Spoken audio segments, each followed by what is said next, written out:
Welcome back, you internet John Wicks. This is the Sig P365 X Macro, and it is, gotcha bitch. Clear, clear, clear, still clear, clear, clear, definitely clear. Safety, off, safe, direction, reset, click. Alrighty, P365 X Macro. It's pretty much the concealed carry firearm I gave up on. So for the past few months, this thing has been stashed at in a specific location in my living room. I've been using it as a living room gun, something within arm's length reach, in case I'm not actively wearing the 43X, and I happen to be, walking around the house somewhere. First being introduced to this thing, I thought it was the best thing since sliced bread. On paper, it comes off as the perfect concealed carry firearm. Why is that? Well, start off with the dimensions. God damn. 17. Empty. Compare it with the 43X that I currently carry. Just the slim and even the length. If I line up the tops of the slides, they're almost identical lengths. Except for one thing that this does that the 43X does not. That's the higher capacity. This gives me 17 plus 1 and something that's this size. Not only does it give me 17 plus 1, the texturing on the pistol grip, it's also superior to that of the Glocks. Now calm your tits, I'm not shitting on the Glocks. I currently carry two Glocks, 43X and a 19 Gen 5. I'm obviously a Glock fan. However, that does not take away from the fact that this grip, the texture on this grip, is superior to that of the Glocks. The trigger is also superior to that of the Glocks. Not hating on the Glock trigger. Got no problem with the Glock trigger. I've mentioned that before. This is just a better trigger. Brakes crisper, resets nicer. It's a flat face trigger. Downside, there's no built-in trigger safety dingus dongle, whatever, as in the majority of modern striker fired pistols. I don't know why. Because there's no built-in trigger safety is why I went with that. I'm aware it's not a fan of a lot of folks, but works great for me. And if you're not a fan of it, you can carry like that. Problem solved. It's a win-win. Now you're probably wondering, if it does so many things right, if it's so great, if it's so perfect, why have I stopped carrying it? I stopped carrying it for foolish reasons. That rust spot right there, which occurred, maybe a month or two, about 2 months, I guess, into ownership of this thing. I wanted to see if it would hold up as well as my Glock did, so I treated it just like my Glock. I cleaned it the same amount as the Glock, and I would store it exactly where I would store my Glock. When I take this off my belt, it's sitting in the bathroom. Every time. If this Glock's not sitting in the bathroom, this Glock is sitting in the bathroom. When I'm showering, it's there. When I'm on the toilet, scrolling through Instagram, looking at stupid gun shit, yeah, I said it, we all do it. This is sitting right there within arm's length.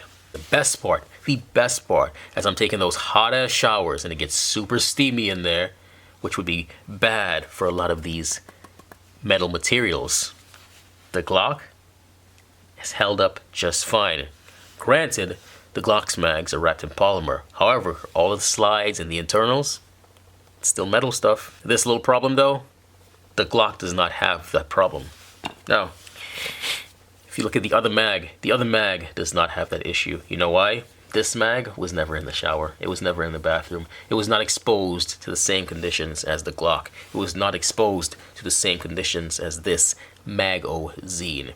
Before getting this, I did my research in all these 360s, the 365X, the regular 365, the 365 Fuse.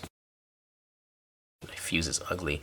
And I landed on the X Macro because of the overall size and capacity. The rusting, I've seen many reviews and articles on the rusting, a lot of consumer reviews. I figured, not a big deal. You gotta risk it to get the biscuit, so went out, got me one. Luckily, I've not experienced yet. I've not experienced any rusting on the slide or the barrel or recoil spring or anywhere else that's prone to rusting like so many other people have had. And there's another thing that works really great for me with this 365. So when I grip it, for me, holding this is way more comfortable than when I hold the Glock. It just is. It may be the grip angle, it may be the overall shape of it. This just feels so much better than the Glock does. I don't know why. So I'm gonna have to start showing this thing a lot more attention. I'll have to get some more magazines for it so I can take it out to the range and run it. Try to get it to 1,000 rounds. Try to get it to break. Try to get something to fail like I did with the 43X. And if there's no major issues, this bad motor scooter is gonna get back in the rotation, which means I'm probably gonna get me another sweet light bearing holster from the Armsman. Definitely. The Armsman, if you're watching this, I'm not asking for any free holster. I'm literally gonna order that one myself. That's how much I like your product. So, yeah. Please chime in. Give me your thoughts on the P365 X Macro. Are you a fan? Are you not a fan? Would you carry one or would you completely avoid it? If you have one, what problems have you had? Does yours rust? Does yours jam? Does yours misfire? Is yours a complete shitbox that you now avoid at all costs? Now remember, I'm asking about the 365 X Macro. I'm not asking about the P320. The internet knows how everyone feels about the P320. Oh, it's such a pretty thing though. Oh, I love you, P320. I love you. Now, let's check out your fine comments, shall we? Always keep the gun in frame because it's a gun video and it just makes sense, people.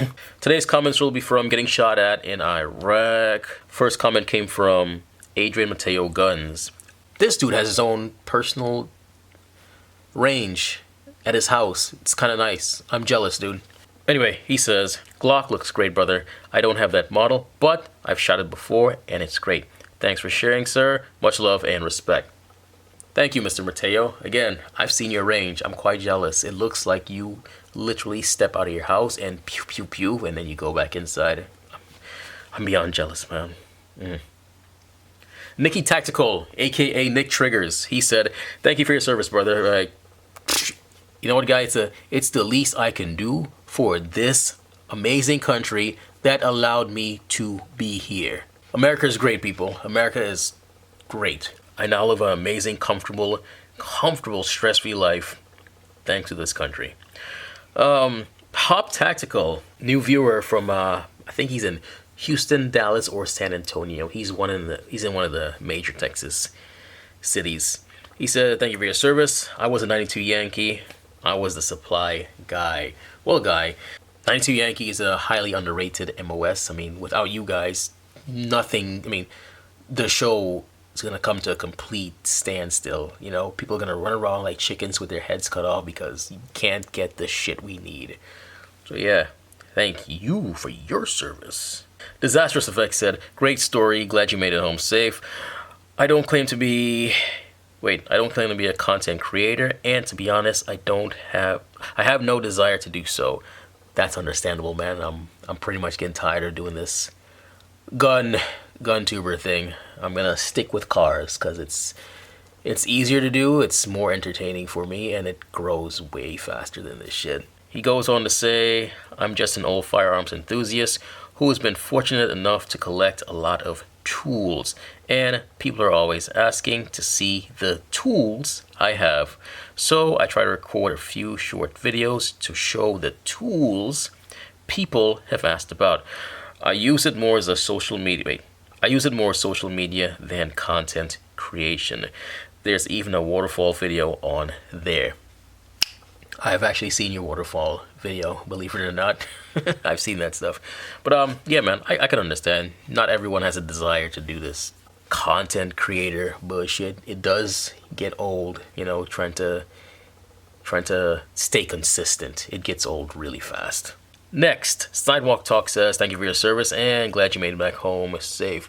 Thank you, Mr. Sidewalk Talk. If y'all are interested in some nice chit-chat videos, go check him out. He makes gun content. It's not always gun-related topics, but he keeps the gun in frame as he makes his video, so go check him out. The Armsman, hey, I just mentioned y'all. Drop my mag. The Armsman said, great story. It's always refreshing to hear stories that aren't from usual Delta SEALs, Team Ranger, Special Forces, Tactical Tactician, etc. Yes! Alright, somebody gets it. Yes. That's pretty much what I was trying to do, man.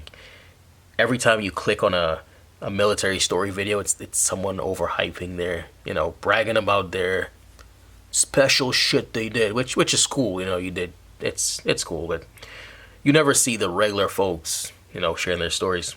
He goes on to say, nice to hear from a different perspective. Thank you for your service. Glad to see you're home and well. Well, you, good sir, thank you for watching. Thank you for chiming in. Thank you for all the things. You should start a channel. I mean, you make holsters. You obviously know a lot about guns. Oh, you have a playlist of all the holster reviews. Da-da-da-da. This one wasn't mine. Who is this? Mail call, G23. This one's mine. See, it's a lot of people making arms. Oh, I remember I saw this guy. This one and this one. Okay, so I saw a few of these and this one. I remember now. I was doing research, checking out your products to see who did what. 2A in LA. He did a good review on your holsters. Who else? Overland EDC. I've seen that one. Okay, nice. But yeah, man, you should at least throw up one video, showcase what you can do. Nola Gospel Tracks said that tan backstrap is making me angry. You know what? Gospel, look, it was right here. It was literally right next to me the whole time. I love the tan backstrap. Ooh. I'm a huge fan of the, I like having contrast on my firearms, man. I don't know why. I think that's what drew me into this the first time. The FDE and all the silly little black accents against it. Oh, so good. Shit, it's pretty. Let's see. And the final one came from Bellicose Hog. He said, wait, what? Cooks aren't kicking in doors collecting ingredients for the meals? I know, right? It's a funny thing. It's funny you'd say that. So back in the day, like when you're coming back home for like R&R off of deployments and shit, you would hear shit like cooks like making up stories as they're in the airport. Like, oh yeah, I was kicking in this door and doing this and doing. The fuck out of here, man. The most that'll happen, like the most action, like regular folks will see in the military, incoming. You'll have fucking mortar attacks. So when mortar attacks come falling, you gotta scramble. Just drop what you're doing and fucking scramble. Head for the bunker with the quickness. Anyway. Appreciate you guys watching and chiming in as always. Until next time, peace and chicken grease. Pew, pew, pew. I was kidding! I was only kidding!